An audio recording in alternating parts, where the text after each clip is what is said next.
I was just walking through the aquatic center, making my check of things, checking on the lifeguards, and I noticed Mary in the shallow end.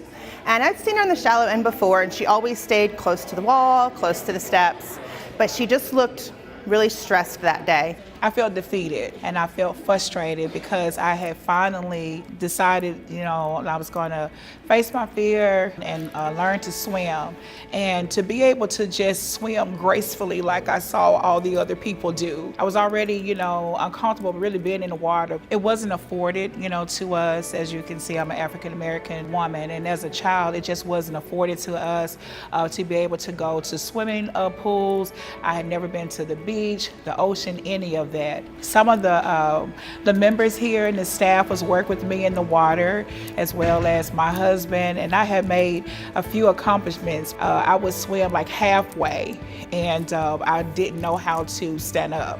And so I was just really frustrated. So I asked her, a couple of questions on some techniques on how to learn how to stand up, because I would start freaking out when I would start, doing my strokes. I would start freaking out when I know that I was coming to my little halfway mark that I made for myself, still in the shallow, And I just got her attention, and I asked her a question. And so she kneeled down, and she was very calm, very sweet, and she asked me would I be interested in signing up for some swim lessons with a swim coach. I didn't see that coming. I just wanted a little help, because in my mind, I think it made it really real that this was going to happen. But I didn't sign up when I left. And she called me the next morning. She's like, Mary, Ms. Hayes, you didn't sign up. And little did I know that within a short span of time, she would go from being crying in the water, afraid, to within a matter of months joining a 100-mile swim club. With 2 swim lessons, I made a lot of progress. And I remember Kalen, he said, congratulations, you are officially a swimmer. And I had just so many emotions, just overjoyed, just so grateful. And I just remember just looking back from where I started from. And it's just been amazing. He thought I was gonna be a little bit more of a challenge, but I fooled him. So once we got her swimming, she came to me and she asked if her church group could take swim lessons as well. And I said, sure, we can make that happen. How many people we're talking about? And I thought she meant maybe a handful of kids.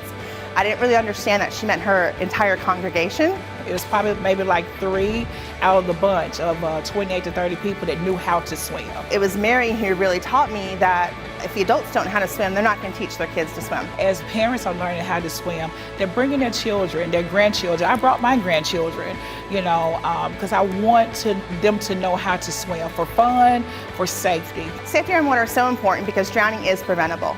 Drowning is the leading cause of death in younger kids. The most shocking thing is 88% of kids who drown do so under adult supervision, mostly because those parents don't know how to swim. So what Mary's group is doing is it's so great. Their church is committed to generational change. So the parents are learning to swim, the kids are learning to swim, and in turn they will teach their kids to swim. So we're going to prevent drowning for generations to come.